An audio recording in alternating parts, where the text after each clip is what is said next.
the wonder of how you brought deliverance, the exodus of my heart. You found me, you freed me, held back the waters for my defense. Oh Yahweh,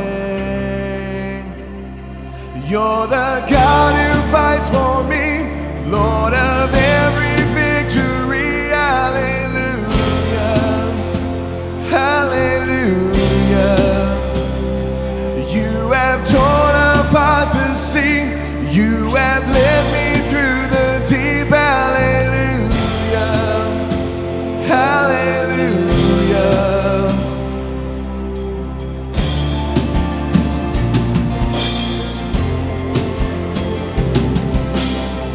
The cloud by day is a sign that you are with me. The fire by night is the guiding light to my feet. You found me, you freed me, held back the water for my release. Oh Yahweh, you're the God who fights for me, Lord of every victory. Hallelujah, hallelujah. You have torn apart the sea, you have led me through the deep. Hallelujah, hallelujah. You're the God who fights for me, Lord of every victory. Hallelujah, hallelujah. You have torn apart the sea, you have led me through the deep. Hallelujah, hallelujah.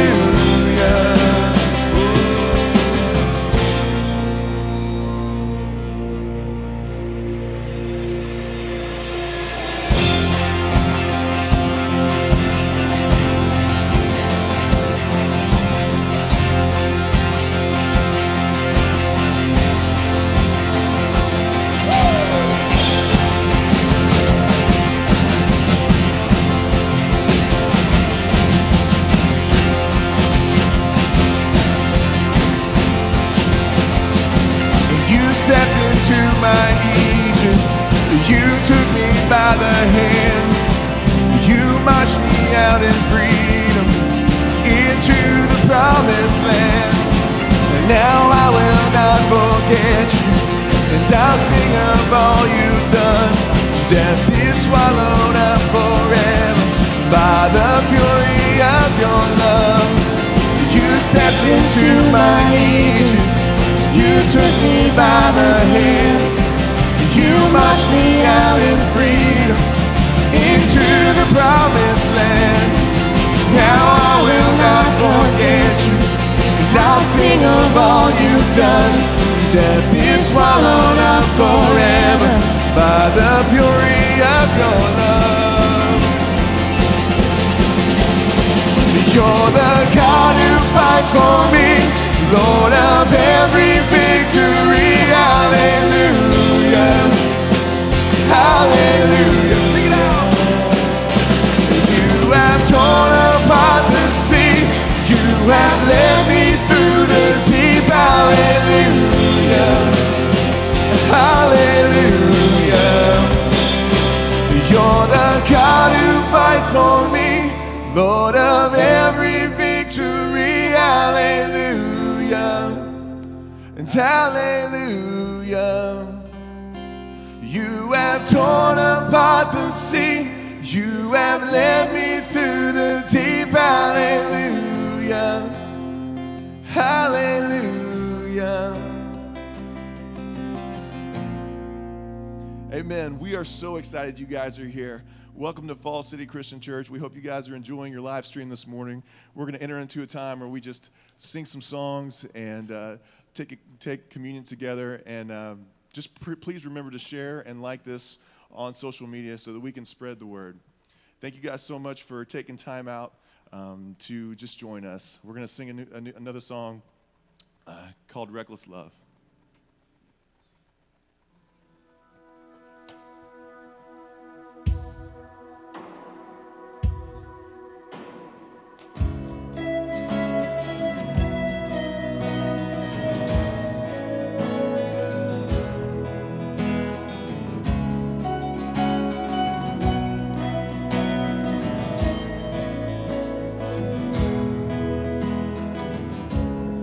Before I spoke a word, you were singing over me.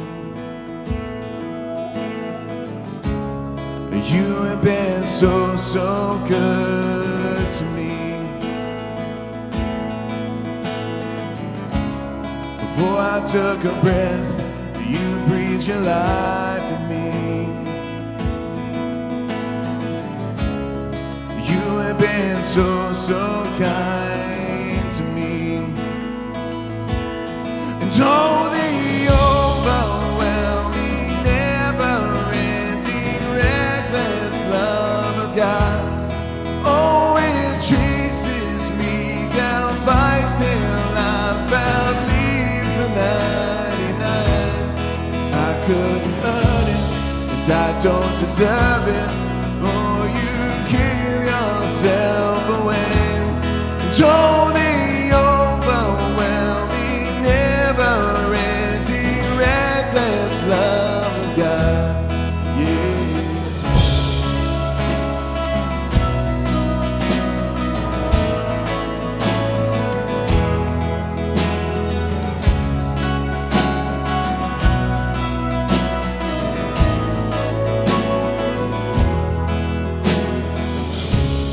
When I was your foe, still your love fought for me. You have been so, so good to me. When I felt no worth, you paid it all for me. You have been so, so kind to me.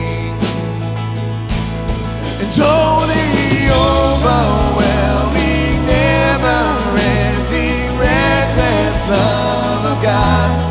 Oh, it chases me down, fights till I found leaves the 99. And I couldn't earn it, and I don't deserve it. Still you give yourself away. Oh, the overwhelming, never-ending, reckless love of God. Yeah.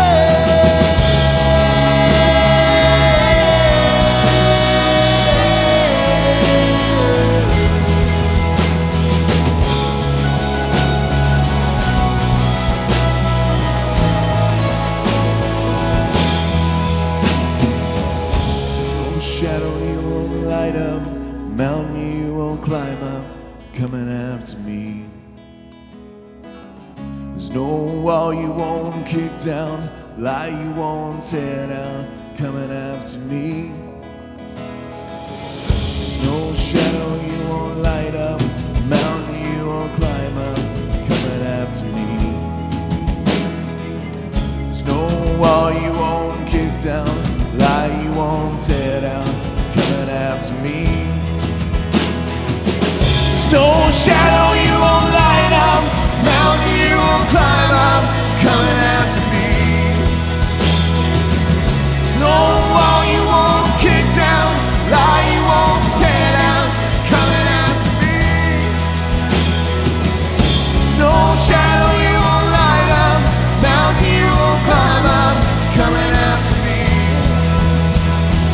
There's no wall you won't kick down, lie you won't tear down,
love of God. Oh, it chases me down, fights till I'm found, leaves the 99. I couldn't earn it, and I don't deserve it.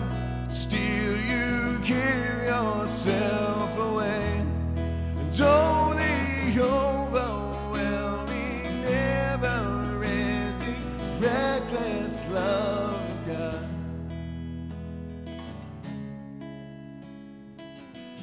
God's love itself isn't reckless. His love is intentional. His love has purpose and meaning. When we sing about his reckless love in the song, his love is actually very calculated.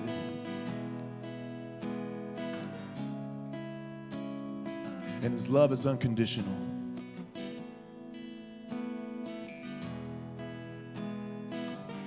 This reckless love that we speak of is a passionate, overwhelming, insatiable, inconsequential love in which he would leave the 99 to find the one that gone astray, to find you and me.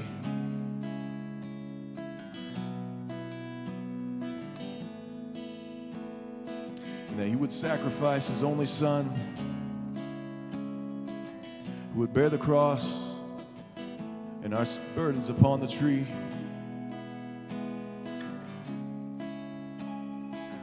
And that reckless love would truly be seen.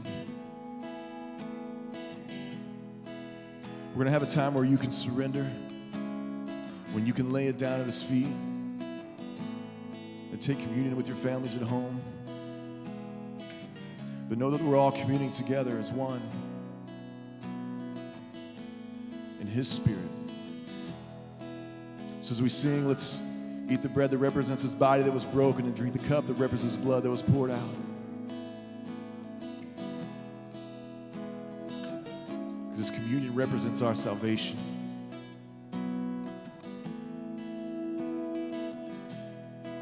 Just take a moment to commune. Surrender to him.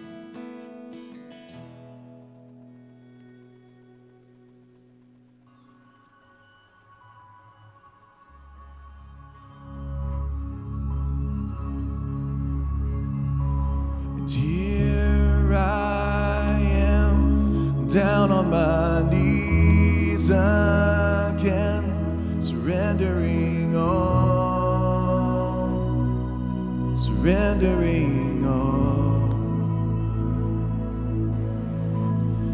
Find me here, Lord, as you draw me near.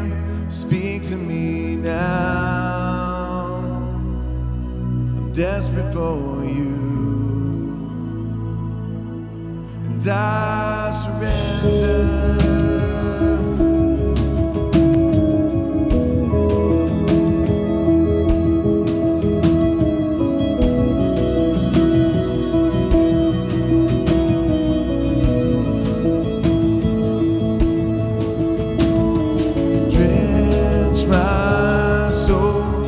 Mercy and grace unfold, a hunger and thirst, a hunger and thirst. With arms stretched wide, I know you hear my cry. Speak to me now, speak to me now.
surrender to you. We give you all that we have. We give you all that we are. The one that paid it all for us. We thank you for your sacrifice, for your surrender, so that we could see you through the cross, through your death and burial and resurrection. We are redeemed, and our salvation is here. We just give you all the glory and all the honor. We ask that you be with Tim as he brings your message. It's in Jesus' beautiful name that we pray. Amen. Amen. Man, that was awesome. It is, like I say this every time, but it is so nice to have Ryan with us. He's pretty, and he has a good voice, and it's great. And so for those of you who don't play music here at Falls City, we have our own mix in our ears, and so we can turn things up and turn things down according to our liking. And I keep things pretty loud in my ears because I'm a drummer. But there was this moment where there was like this I don't know, it was like this perfect pocket where you could hear Ryan and hear Elizabeth's harmonies, and you could hear the bass, and then you could hear Adam doing whatever the heck he does with the guitar, the little whiny, squealy, crazy thing. And it was just awesome. And it's hard for a drummer with ADD not to just completely lose my crap and just go crazy. So what you witnessed this morning was self-control on your pastor's part. I just want you to know that. It took everything inside of me not to just cut loose. So we're glad that you're here this morning. I'm definitely glad that we've got the group that we've got here this morning. God has blessed Falls City with great talent, great musical talent. I can't stare at the camera every second. I'm like a man cat, like a Geiger or a Guyan or a Manther. I have to pace. I have to look. I have ADD. But I will make contact with you, camera / Adam, throughout the point of this sermon. Okay? I don't even know where I was. Great talent. We have great talent here. I am the least of those, apparently, because I get distracted real easy. But great talent here, and it's amazing to be able to go from week to week. We have some weeks where we have a completely different band up here, and it sounds amazing. And we've got great people who love the Lord, who like to praise the Lord. I felt like Matt Foley, motivational speaker. I used to eat bear claws when I was a kid. They'd get lodged right in there. I know, I'm a mess. But I live in a van by the river. So it's just great to be able to do this and be able to have this, to be able to take God seriously and obviously not take ourselves too seriously. We're in the second week of a series called The Scandal of Grace. And this week I entitled this sermon, Help My Unbelief. What we're doing is we are talking about these moments where Jesus interacts with people. And what he does is in those moments, he gifts them with grace. He gifts them with something that they don't deserve. Because that's what grace is. Grace is simply getting something that we do not deserve. And in that, the carnal aspects of us, the human aspects of us, feels like that's not fair, right? It's unfair. It's not right. We love the grace of God. I like grace. I like accepting grace. I like receiving grace. I like it when grace is given to me. But sometimes we have a hard time seeing others receive grace. Sometimes it seems unfair. You know, people who don't seem to have as much faith as we do, right? Whatever that means. Like whatever that looks like, whatever that means. I just want to take a look at this interaction in the book of Mark. It was this man, Jesus met with this guy, and he admitted out loud to his faith issues. And so whenever you think about that, if anybody doesn't deserve grace, it's somebody who openly admits they have faith issues, right? But his willingness to admit it, I think, completely changed the trajectory of his life. Not only did it change the trajectory of his life, but it also changed the trajectory of the lives of the people who are in his sphere of influence, the people around him, the people who are directly connected to him, and in some cases, indirectly connected to him. So let's dive into the story like I do every week. I want to read the story, and then we're going to unpack it a little bit. So here we are in the book of Mark. It says, when they returned to the other disciples, they saw a large crowd surrounding them, and some teachers of religious law were arguing with them. When the crowd saw Jesus, they were overwhelmed with awe, and they ran to greet him. What is all this arguing about? Jesus asked. And one of the men in the crowd spoke up, and he said, "Teacher, I brought you my son so you could heal him. He is possessed by an evil spirit that won't let him go. It won't let him talk. And whenever this spirit seizes him, it throws him violently to the ground. And then he foams at the mouth and grinds his teeth, and he becomes rigid. Essentially, he has seizures, okay? And so I asked your disciples to cast out the evil spirit, but they couldn't do it. And Jesus said to them, you faithless people, how long must I be with you? How long must I put up with you? Bring the boy to me." And so they brought the boy, but when the evil spirit saw Jesus, it threw the child into a violent convulsion. And he fell on the ground, writhing and foaming at the mouth. "How long has this been happening?" Jesus asked the boy's father, and he replied, "Since he was a little boy." The spirit often throws him into the fire or into water. It's trying to kill him. Have mercy on us. Help us if you can. And then Jesus says this, well, what do you mean if I can? Anything is possible if a person believes. And I love this next verse here. Sometimes I feel like this could be a life verse of mine. So this one hits me to the core. The father instantly cried out. Like there was no thinking. There was no stopping for a second to try and calculate what he was going to say to this man who could potentially heal his son. The father instantly cried out, "I do believe, but help me overcome my unbelief." I do believe, but help me overcome my unbelief. When Jesus saw that the crowd of onlookers was growing, he rebuked the evil spirit. "Listen, you spirit that makes this boy unable to hear or speak," he said. "I command you to come out of this child and never enter into him again." Then the spirit screamed and threw the boy into another violent convulsion and left him. The boy appeared to be dead.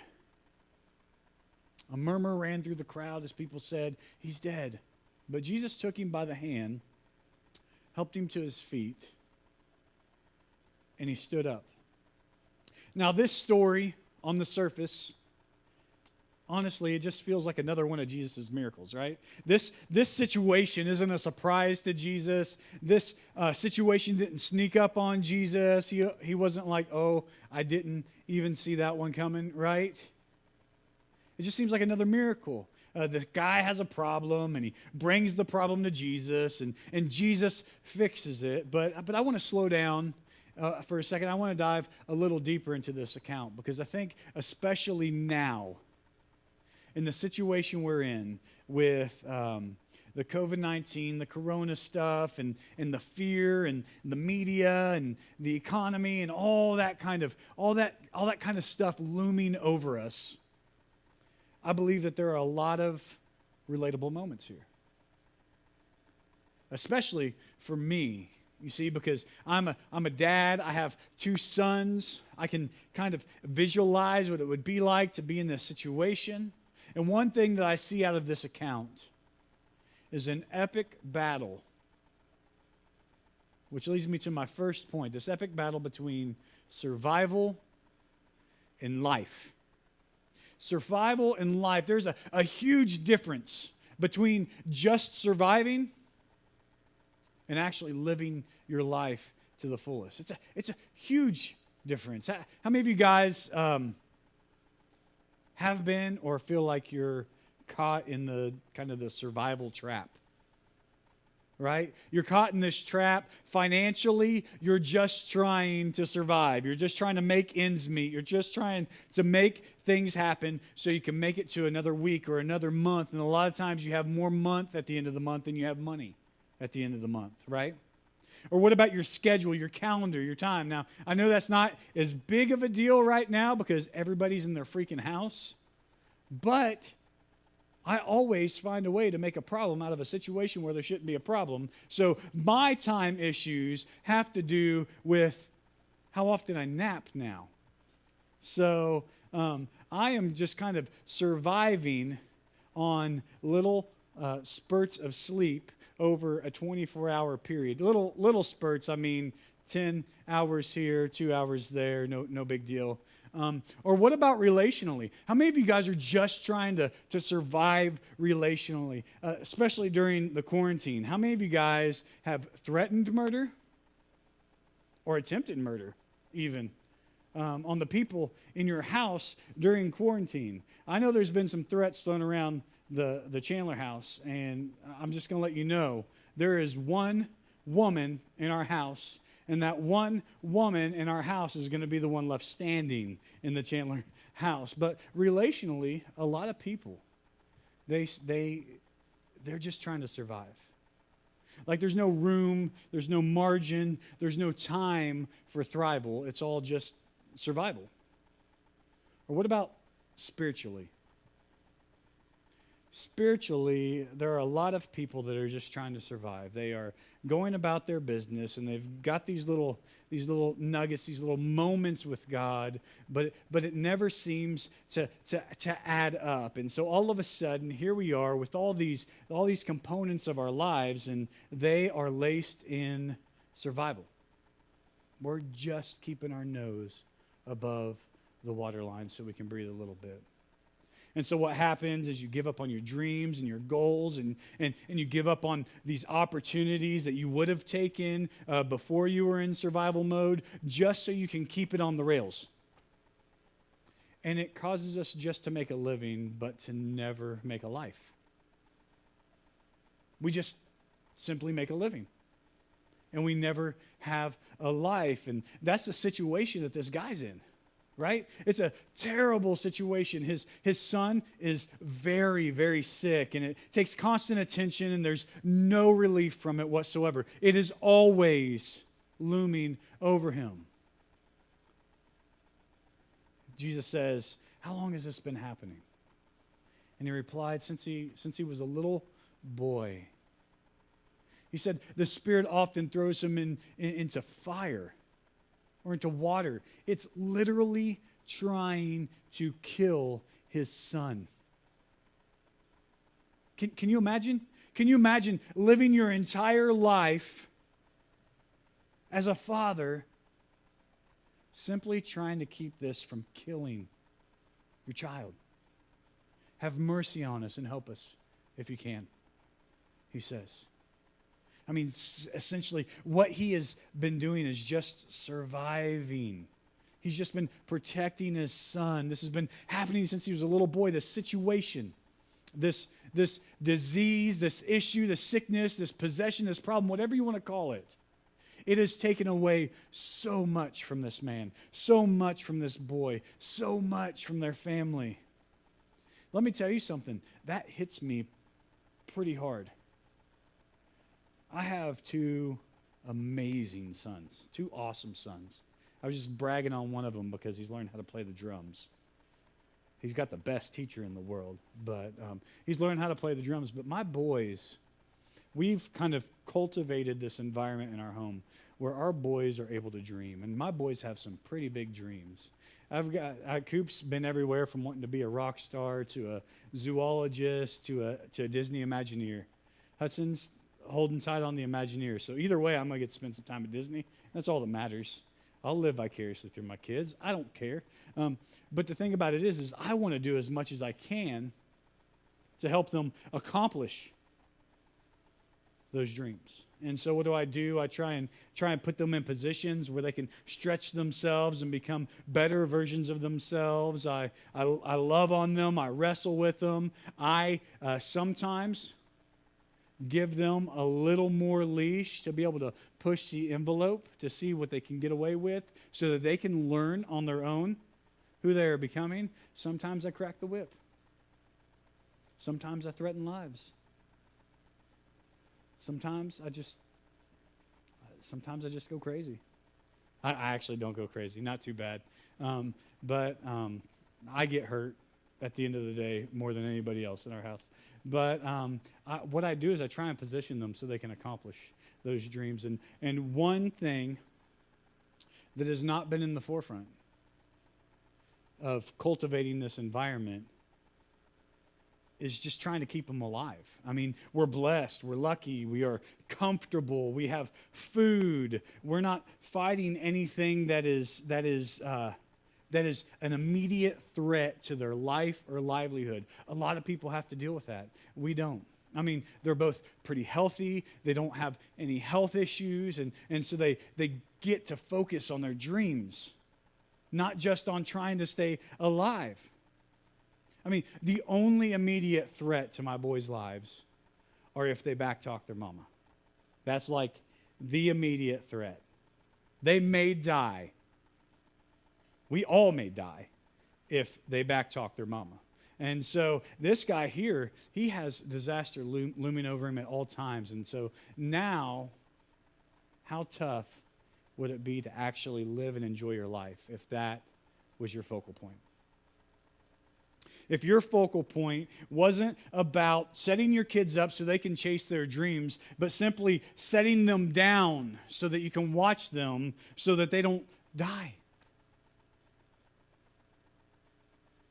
If all you had time for was survival,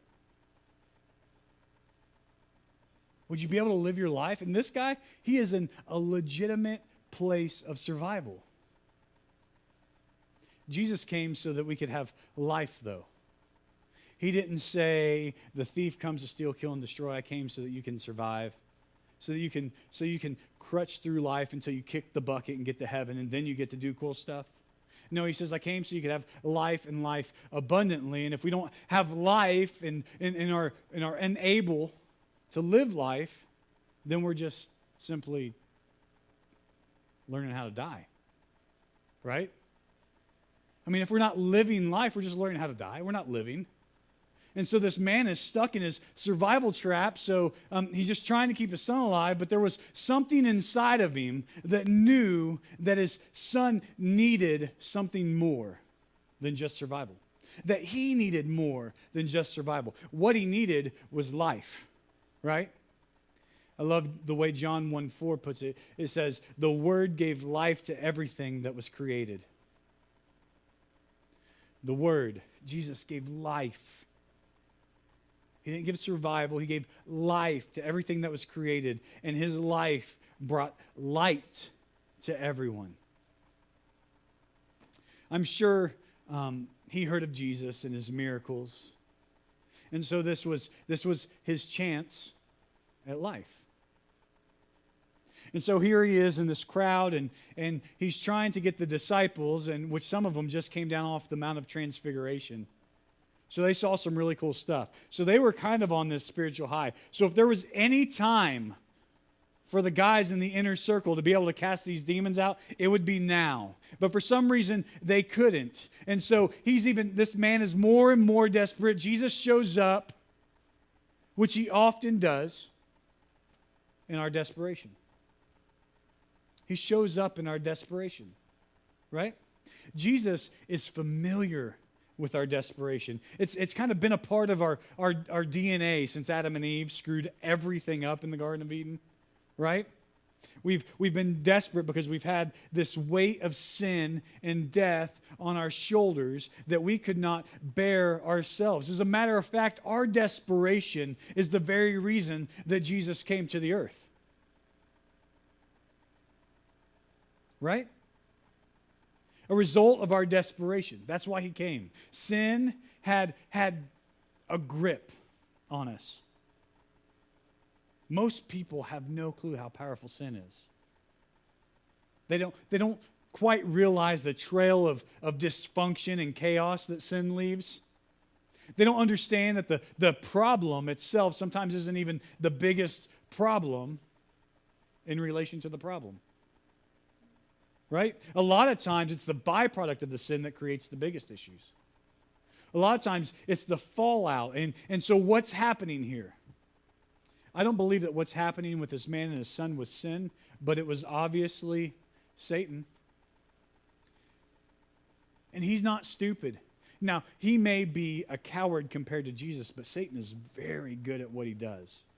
He sent demons to possess this little boy, and it's completely disrupted his life and thrown him into survival mode immediately. Right?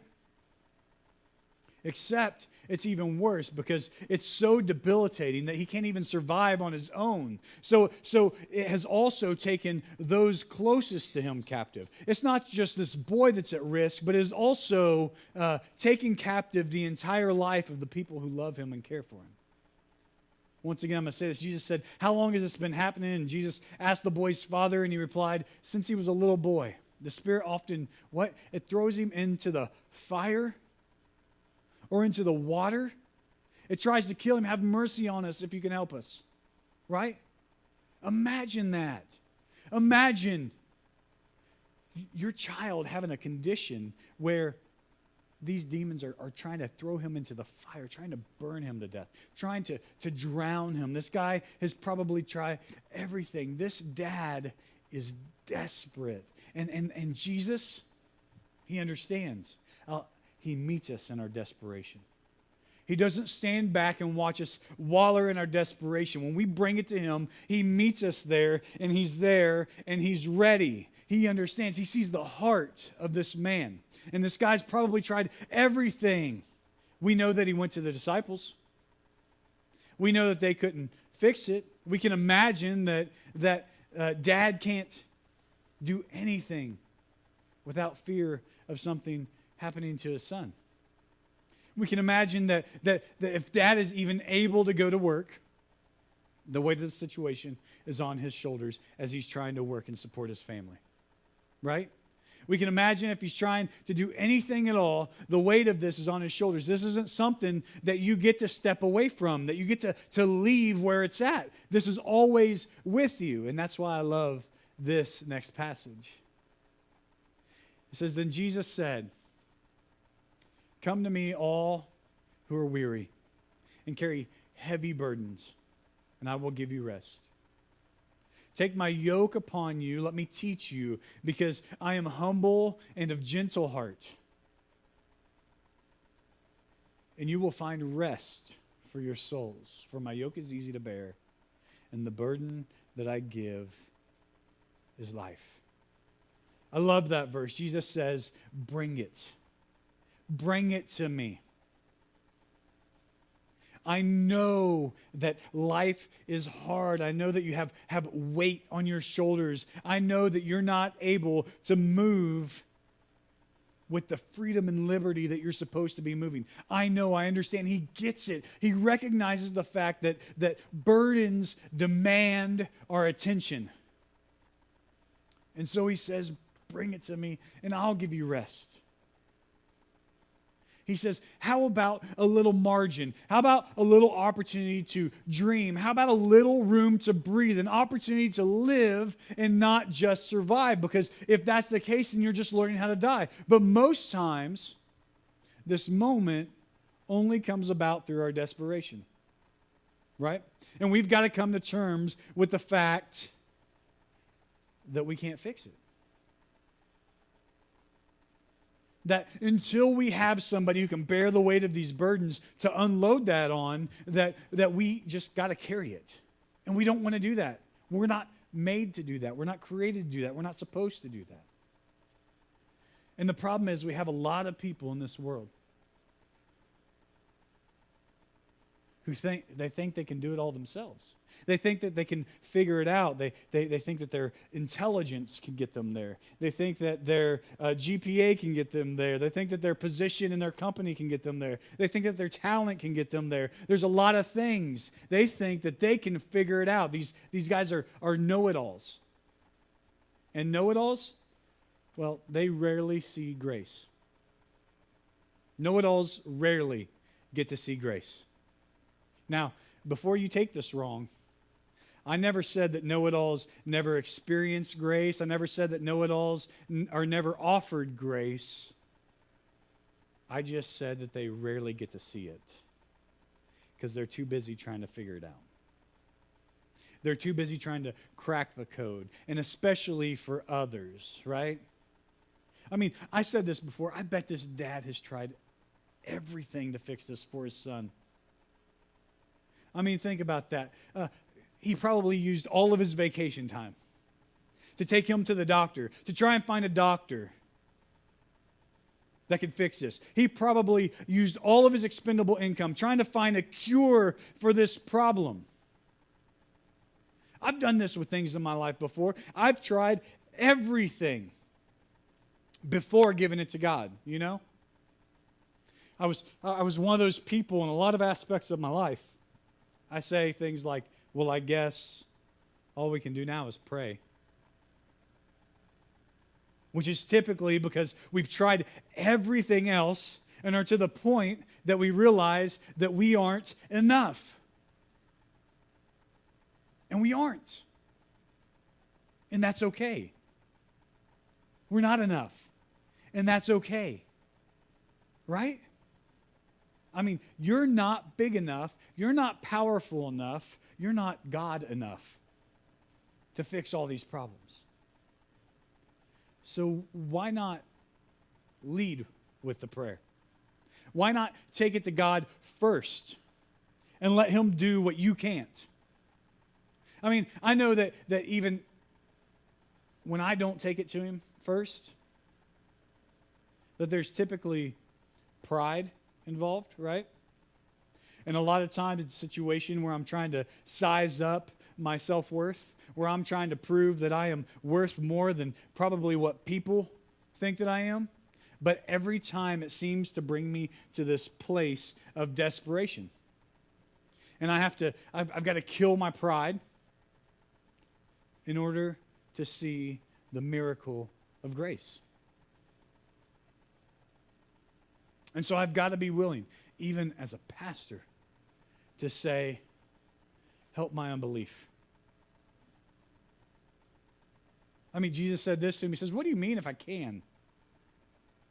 Jesus asked, anything is possible if a person believes. And the father instantly cried out, I do believe. Help me overcome my unbelief. I think this is one of the most liberating verses in the Bible to me. I do believe. Help me overcome my unbelief. I don't know it all. I know enough to be standing here right now in front of Jesus, but that's about where it stops. I know that you can. Help me understand this. Help me experience this. Help me see this. What level of desperate do you need to be at to say something so contradictory to Jesus, right? It's like an oxymoron. I do believe, help my unbelief. It's like jumbo shrimp, right?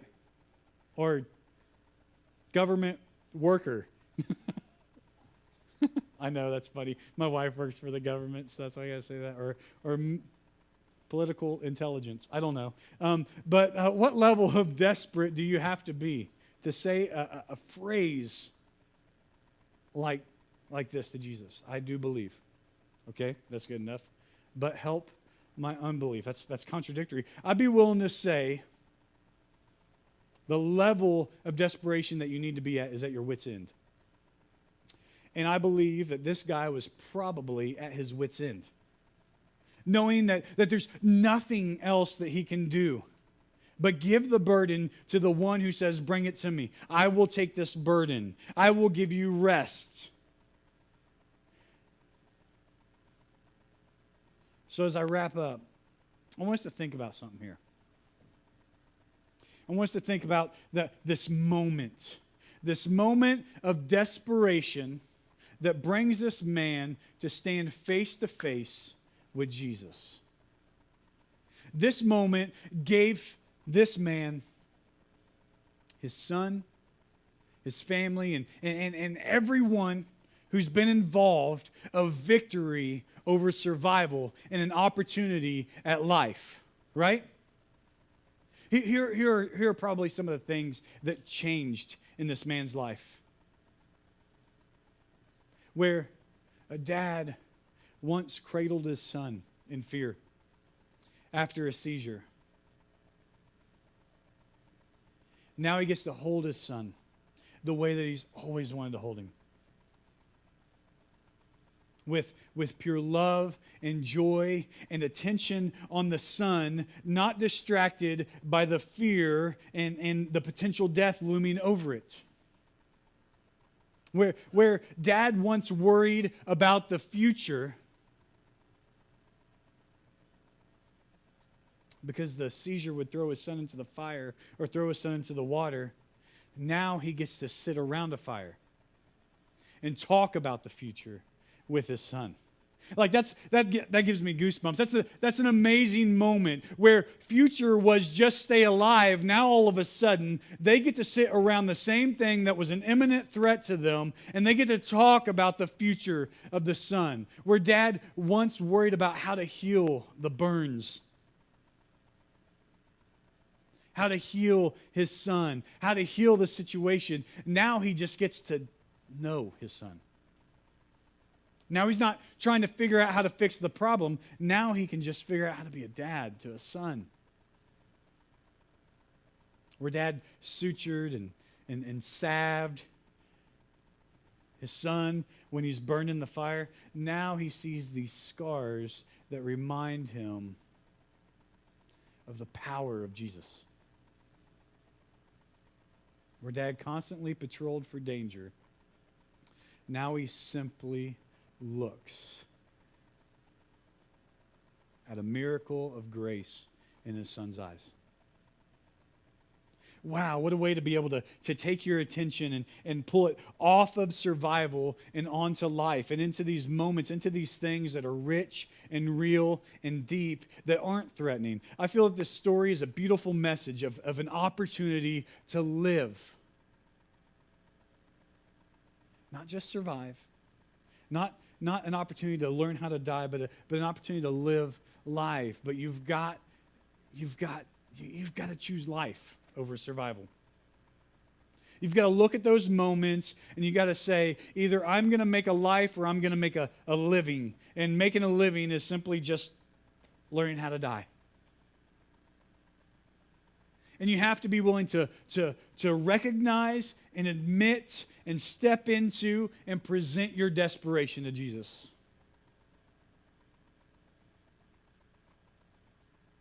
And then you come to him with what you got. Right? Because a lot of times in our desperation, we ain't got a whole lot. Chances are the emotion, the attention, probably the resources, the margin, it's already been spent on everything, and we're at our wits' end.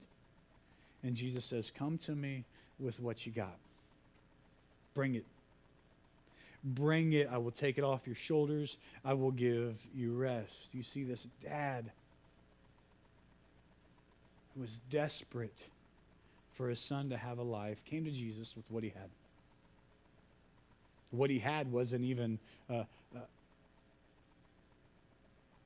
cohesive thought on what his faith was.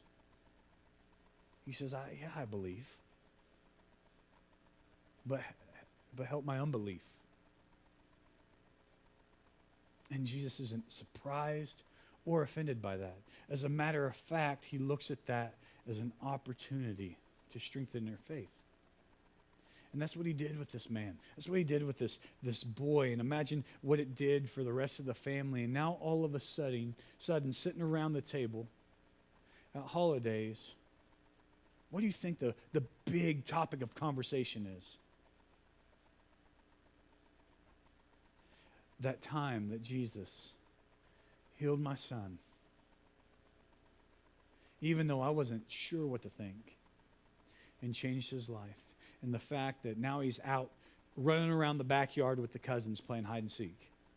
And I don't have to worry about seizures. I don't have to worry about demon possession. I don't have to worry about him falling into fire or falling into the water anymore. My son gets to live his life, and he gets to live his life because of the grace of Jesus, which is something that I didn't deserve in the first place.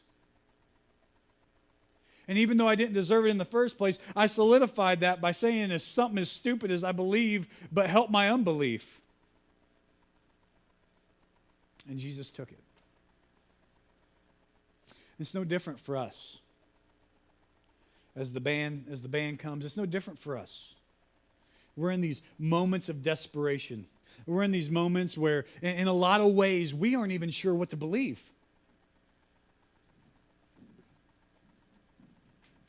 I believe that God can take all of the mess that's going on right now and snap his fingers and everything be all right. But dang it, it's hard not to get distracted by the stupidity of it all. It's hard not to get distracted because I'm walking in a fog, because all I do is take intermittent naps through the day and I'm never fully awake. It's hard because I wake up and I look in the mirror and I see my hair that needs to be cut, and I've got these silver wings and I look like Shooter from Happy Gilmore. There are so many things to distract me. And what I need to do is I need to take this moment of desperation. I need to stop focusing on survival and start focusing on living my life. And that life only comes through Jesus. He says, I am the way, the truth, and the life. No one comes to the Father except through me. As we do this last song, if you have any questions about what it means to step in this relationship with Jesus, if you have any needs, any prayers, any situations where you're kind of in that moment where you're like, I believe, but help me with my unbelief, we would love to help in any way that we can. Now, we don't have all the answers. We aren't know-it-alls. We act like it sometimes, but we're not know-it-alls. But we'll help you in any way that we can. So as we do this song, please just type in there if you need anything. Reach out to us. Give us a call. You can reach us on Facebook. You can reach us on our website. My number is on Facebook and the website. Reach out to us. We would love to help. Take this moment and come in front of Jesus and allow him to take your burdens, because he can handle it, and he cares, and he wants to give you rest. God, we just thank you for this scandal of grace that we all live under. To know that we don't deserve it, but that you freely offer this grace to us. Thank you for calling us out of the darkness, for calling us your son and daughters.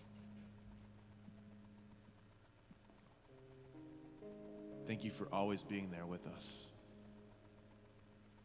for being that light in the darkness. Thank you for that grace and for what that grace has done in each of our lives. We give you this moment. We give you our hearts and our minds.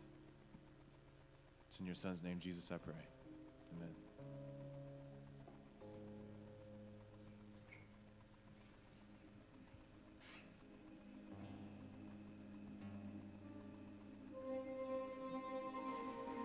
Grace, what have you done? Murdered for me on that cross, accused in absence of wrong, my sin washed away in your blood.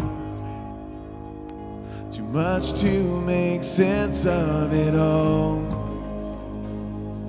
I know that your love breaks my fall.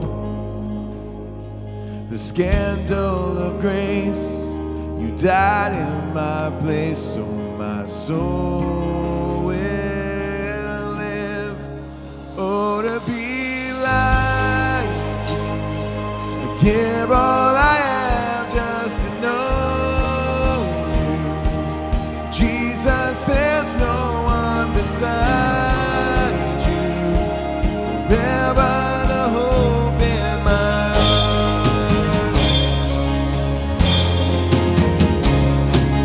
Death, where is your sting? Your power is as dead as my sin. The cross has taught me to live, and mercy my heart now to sing. The day and its trouble shall come. I know that your strength is enough. The scandal of grace, you died in my place, so my soul will live. Oh, to be like you, I give all I have just to know you. Jesus, there's no one beside you. Forever the hope in my heart.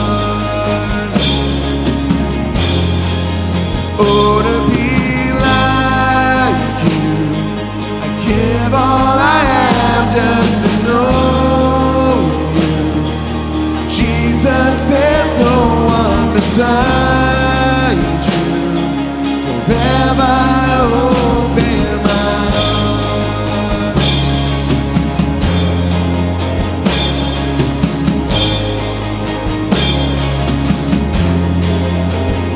And it's all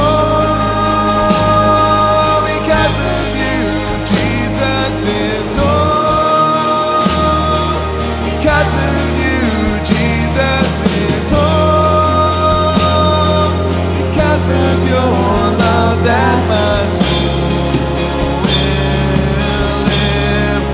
Oh, to be like you, I give all I have just to know.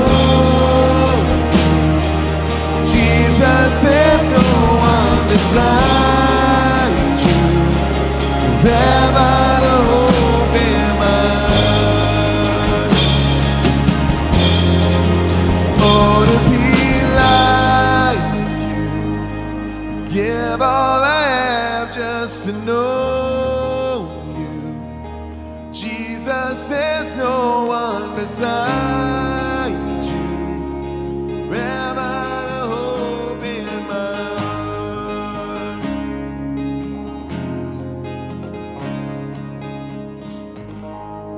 Thank you guys so much for hanging out with us again. Make sure you guys like and send it to all your friends. We'll see you all next week.